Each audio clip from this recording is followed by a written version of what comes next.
Hello and welcome to this special edition of ETNOW Startup Central that we are bringing to you for the Digital India Summit. This is the second edition of Times Network's Digital India Summit, where we are closely tracking the progress of one of Modi government's pet projects, Digital India, where we are and what else needs to be done to achieve the dream of a Digital India. And to really kick this off, we had a very special guest of honor, Union Minister for Telecom and IT, Ravi Shankar Prasad, who really gave us a sense of what all the government has done so far and what else it will do in the coming months and quarters in its effort to build a more digital India. Let's listen in. Digital India, Make in India, Skill India are all transformational programs designed to transform. And what is the essence of it? Not only to create a digital enabled society, but to create a digitally empowered India, enlightened India. That is the main theme of Digital India. Today, India has 1 billion plus mobile phone. Today, 990 millions are on Aadhaar, where we are delivering digital delivery of services. And now, just to give you a very interesting figure, we have saved close to 50,000 crores by directly giving the subsidy to the Aadhaar-enabled bank accounts of Indians, 35,509 crores. That's how good governance comes on the back of technology. I pushed my postal services network into the delivery of e-commerce consignments. As you all know, we have got 150,000 plus postal footprint from Kashmir to Kanyakumari. Old institutions speak lest I push them into e-commerce delivery. And ladies and gentlemen, I am very happy to tell you that the parcel revenue has dipped by 2% in 13-14. It rose by 45% in 14-15, has risen by 120% by January of 2015-16. That's the scale which we are doing. When I had become minister, there were only 83,000 common service centers. Now they have crossed 1,57,000. In the coming year, I am going to make it 1 lakh plus more. And all these are in small mufassil areas of India. And I'm very happy to tell you that 20,000 of these common service centers are being run by women entrepreneurs alone. So we are going to push this BPO call center program in a very big way. But just to recall, post office is digitally connected, common service centers, optical fiber network, infrastructure, and then BPOs. These four will complement and supplement each other for digital delivery of services and digital empowerment. That will strengthen the entire pyramid of Digital India. Obviously, a lot of market opportunities will come. I would request the telephone companies, the mobile companies present here to pick up few districts after the infrastructure is created. Go for marketing strategy, go for e-education, go for e-health, go for e-commerce, any other digital delivery you wish to have. Now, how India is changing? What is Digital India? We wish to bridge the digital divide. By digital divide, I don't mean literacy. I want to meet the technological divide. And as I have said earlier, ladies and gentlemen, Digital India for me means more for the poor, more for the underprivileged. And for me, the happiest day would be when a mason, a carpenter, an electrician are all using their smartphones to pick up good business in quest of a better livelihood for them. But they could realize they can foment their business by this instrument. And that is the Digital India's biggest tribute which I am aiming for. Obviously, Make in India is integral to Digital India. I'm the Minister for Postal, I'm Minister for Communication, I'm Minister for IT, and I'm also Minister for Electronics. And when I say, let me convey my tribute to all the IT professionals who have made us proud. Today, India's IT export has crossed $100 billion. And I'm indeed very proud for this great achievement. Startup India, all things are a part of that process. I said electronic manufacturing must be pushed. We create enabling atmosphere. Today, telecom sector has received the highest FDI. I said I will push electronic manufacturing. When I had become minister or no, the total investment for electronic manufacturing was 11,700 crores. And today I am giving you the figures of 2 days ago. It has clocked 1,20,000 crore plus that has come into India in investment. Last year, we manufactured 11 crore mobile phones in India. The growth is 81%. CD, LED bulbs, solar panel, all are, I am pushing it further to create, and we have given duty differential access, other incentives. And what is the basic theme of Make in India? Come, make in India for India, and also export outside. And when you make in India, earn the benefits of an Indian company, and when you export outside, earn the benefit of an exporting company. All these things are working together. How India is changing, ladies and gentlemen? Something very interesting. And this figure, I thought I must tell you. We have got an ETNOW. ETNOW records all the digital services which are being given all over the country. Automatic recording. In 2014 or no, this portal was recording 29.4 crore hits every month. In earlier 2015, it recorded 55 crore hits. And since January 2016, we are recording 107 crore hits monthly. That is the scale we are looking at. How digital delivery of services is rising in the country. That's what I want to tell you. We have to scale it more. We have also gone into digital engagement with Indians. MyGov platform. What is MyGov? MyGov, citizen-centric involvement. 2 million Indians engage. They give their advice. This whole Jan Dhan Yojana was, Jan Dhan name was given by them. Swachh Bharat Abhiyan, the logo Gandhiji's 2 specs was suggested by them. That's how, I don't need to speak about Jan Dhan and other Yojanas, but what is this whole jam trinity? Jan Dhan, Aadhaar, Mobile. The focus of our program is banking the unbanked, securing the unsecured, pensioning the unpensioned, funding the unfunded. Banking the unbanked, funding the unfunded, securing the unsecured. Now all this can be accelerated through digital platform. Internet is one of the finest creations of human mind. If it is a global phenomena, it must have the linkage with the local, in content and appearance both. And second, I had said, if internet, which is indeed one of the finest creation of human mind, then it should not be allowed to be abused by few.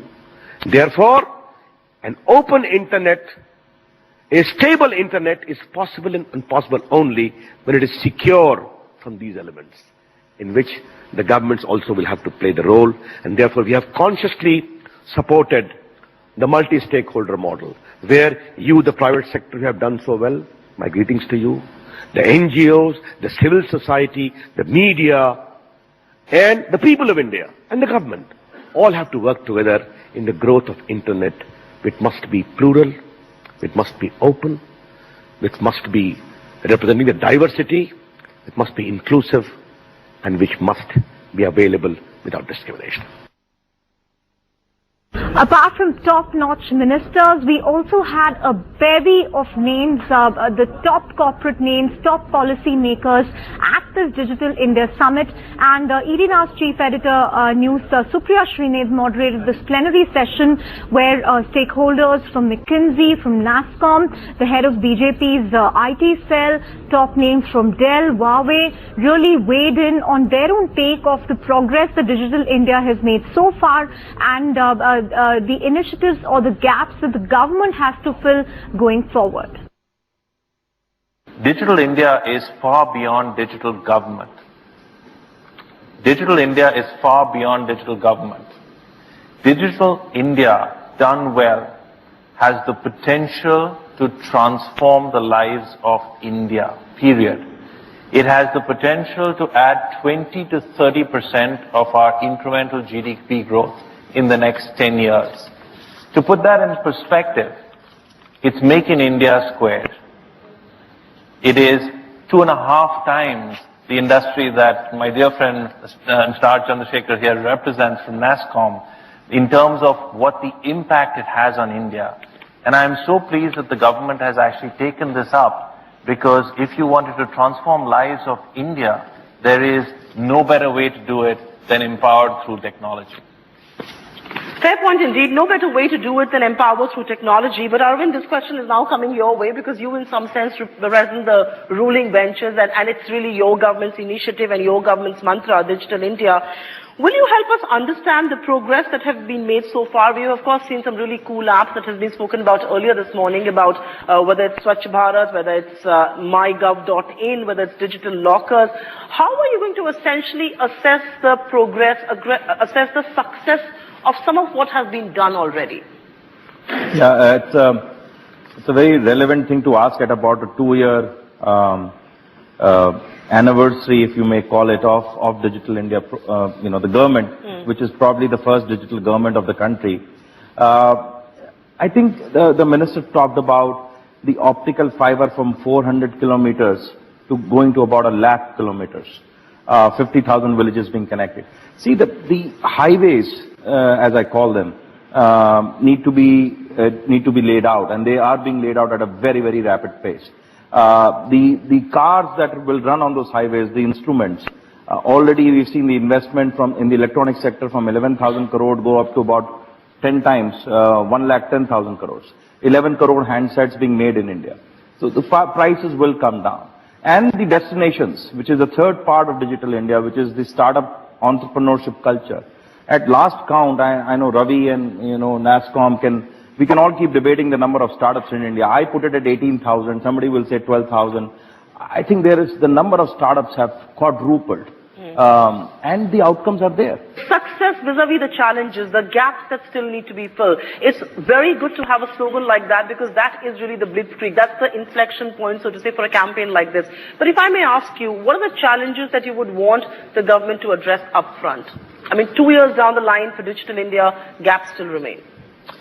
Well, first of all, Digital India, I think the earlier question was, is it a choice or is it a elitist slogan? And I would argue that if India is coming from behind in a global GDP race, the best way to leapfrog is to use internet technologies, to use digital technologies. And as you start to ramp up, as we start to ramp up, within 10 years, you could be on the global forefront where number 3 GDP in the world, quality of living, sustainability, inclusiveness, and information rich. So, to me, it's not a choice. This is the only way leapfrog can happen. Satyan, because you have the liberty of being a global insider here on this panel, I must ask you this question. The point that Amit made, we no longer have a choice whether we need to digitize or not. It is imperative upon us that we do. Now, if I may talk to you about how do you make Digital India more pervasive, more inclusive? What are the best global practices that India can perhaps pick up from? Because if the digital divide has to be bridged, we perhaps have to pick up from the best in the world. What would you share on that front? Yeah, I think one of the most interesting things about the digital economy around the world is actually the lack of government involvement to see it happen. I think, despite, these types of efforts are wonderful because it raises attention to what, will probably be one of the largest drivers of our economy in the next 10, 20 years. But if you look at most markets around the world, the primary role of the government has been simply to enable access. And enable access as openly and cost-effectively and affordably as possible. Mr. Chandrasekhar, if I may get you on the same point, like Satyan pointed out, the gaps are very visible and the gaps are obvious. Have you been on track of filling them? I think we have to recognize that we have a lot going for us. And there may be some gaps, but I don't think that we should necessarily be looking at what are the best practices or what are the best models globally. I think we can aspire to do much more than that, because We are at a unique point where the power and capability of technology allows us to solve some of the most persistent economic problems that the country has had in radically different ways which have never been done before. True. So to my mind, we should be and probably need to be aiming at a very different way of solving those problems and setting the next practices. So many people believe this holy jam trinity is going to be a big catalyst in this Digital India initiative. Are you somebody, I know you wanted to make it a point, but you want to add to that? Sure. I do have something to share. That's why I give you some signal, because I'm coming from places where, to be honest, like 10 years ago, I think that if you forget your wallet, okay, at home, you probably would go back and get it. Today, how many of you, if you forget your mobile phone, you would go home and get it? I will. Can we raise your hand? I just want to see how many people would actually go home and get it. You see? I think the mobile phone today is a lot more important than my wallet today. India is moving into that direction. I'm glad to see that. All right, India is moving in the right direction. Amit Jain, if I may ask you this question, is enough being done? I mean, some of the things that, were mentioned here by Arvind, is enough being done to incentivize the digital economy to take off, according to you? I mean, yes, moving with payment banks, moving with niche banks, creating this appetite for plastic money is all very good. But is that enough to rev up the digital economy? Yes, I think it's not an easy transition. So it would be unfair to say enough is not being done. I think you talked about all the initiatives that the government has taken over the last several years. It's a massive transition to move from a cash economy to a cashless economy. Like 3 to 4 years is a good time frame. You achieve that, that's a very good time frame. So I think we are in that journey. The UPI, the interface that's just coming out, I think is a good step there. Pal, you want to come in on that innovation in India is happening, and some of that is very innovative and perhaps groundbreaking, but it's still very, it's not transformational yet, it's transitory in nature. Oh, no, I would challenge that. I think there's a number of innovation that has happened and is happening in India which are very unique to India. And, think about, I funded a company that produces electricity with a little solar panel for someone living in a slum. And we have lit up about 10,000 homes in Mathura district. And this product you would have never designed or invented anywhere outside of India. So there are lots of innovations that are happening, but we haven't scaled it to the level where it starts kind of putting a spotlight on it. You're going to see a reverse way of transformation. It's not going to be driven by the supply side, but it's actually opening up the innovation playground for the entrepreneurs and then create that demand side, and that's driving the supply. The idea of a digital India will not really be complete without addressing the entrepreneurship opportunities that this is bringing, and something that the government has highlighted as well through the Startup India movement. But what really needs to be done to broad-base digital entrepreneurs beyond consumer internet, beyond commerce, and really take this from urban India to Bharat? This is what we asked panelists at this rather fiery debate, and the House was certainly divided. Listen into this one. We're in what you would call digital revolution. But when we had the industrial revolution, caused by the steam engine, but everybody who was an entrepreneur at that time was doing something in manufacturing. It wasn't somebody who was building steam engines. So this is much broader, because when you look at the whole digital space, the disruption is across multiple levels. You have disruption because you have a number of different pieces that have come together. Because it's cheap to store and process data, you have big data. You have tools like analytics which allow you to get intelligent information out of big data, right? You have a whole world which is connected. So communication is cheap, it's pervasive. So suddenly you have a lot of things. You have a lot of different ways of solving old problems. So, phones and letters. Instead of that, you've got email, you've got social platforms, social networking, all of those have taken over. Retail shops can be replaced with e-commerce, right? And then there are things that you couldn't really easily do before. 3D printing, for instance. Or if you look at virtual reality, augmented reality, many of those things. So you can do things differently, some you couldn't have done before. One of the reasons why, consumer internet and largely e-commerce is getting so much of the attention is also because of, VCs like perhaps Helion or Seed Fund. I know you've been critical of Flipkart, but because most of the money has gone into these spaces, it's very easy to put money into a Flipkart because, it's a mental model of Amazon, Ola because it's a mental model of Uber. So, how much of the blame really lies with VCs who, find it safe investing in models that they are familiar with, mental models of the West, vis-a-vis, companies that are made for India, so to speak? Sanjeev, come in on this.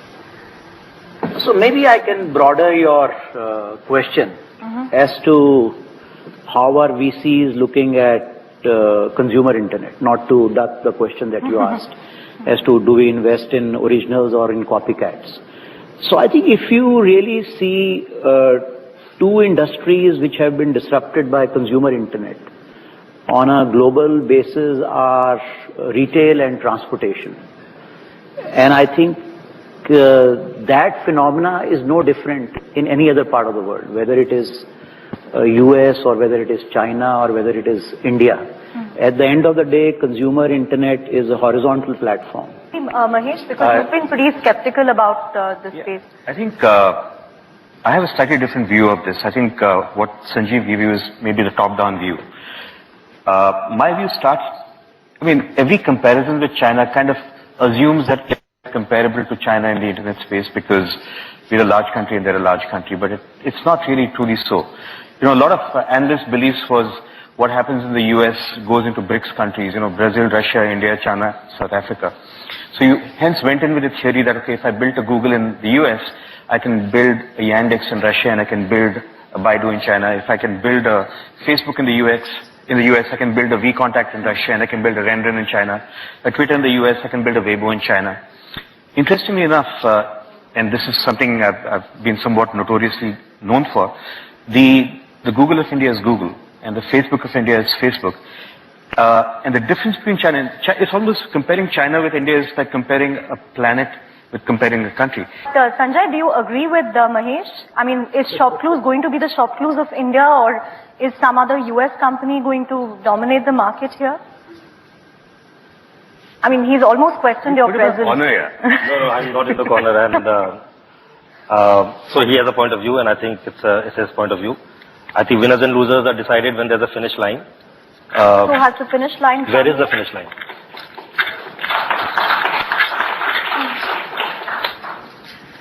And Flipkart will be Flipkart of India, not Amazon of India. Of course, you can't beat Amazon on Amazon's playbook. You can't beat Uber on Uber's playbook. But if you go by a certain thought process, then Tatas and Birlas should be the only ones in India running enterprises, because, when India got independence, those were the only ones who had money and resources. Where's the entrepreneur then? What would you say? Are we missing out on that whole aspect of digital entrepreneurship because, there are no fancy valuations chasing these companies? Yeah. See, the airlines have never made industry, made profits. I think, Warren Buffett famously said if he was there when Wright brothers were there and he had invested in the airline industry, that would have been a mistake. Had we invested in the aircraft industry, that would have been a success. And the reason the airlines don't make money is because ultimately all of us as consumers always opt for the cheaper air flight to Bangalore, in that window that we're looking at.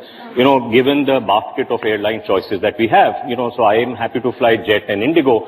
And very often if there is substantial fare difference, I'll pick the lower fare airline.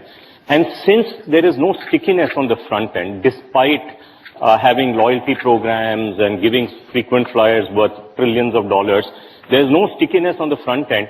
The airline industry operates at the margin structure of the most desperate person in that quarter, right? And therefore, it never makes money. There is a structure of the market that prevents it from making money.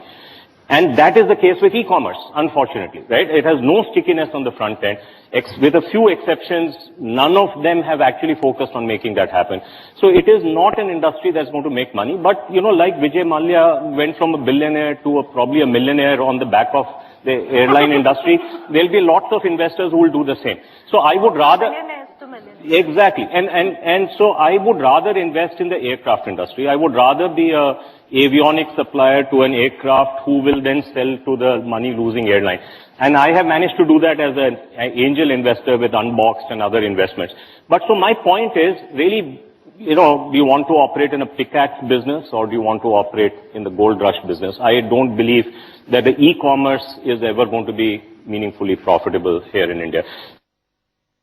That brings us to the special edition of ETNOW Startup Central. We certainly will be tracking closely the government's progress in Digital India. Thanks so much for watching this special edition.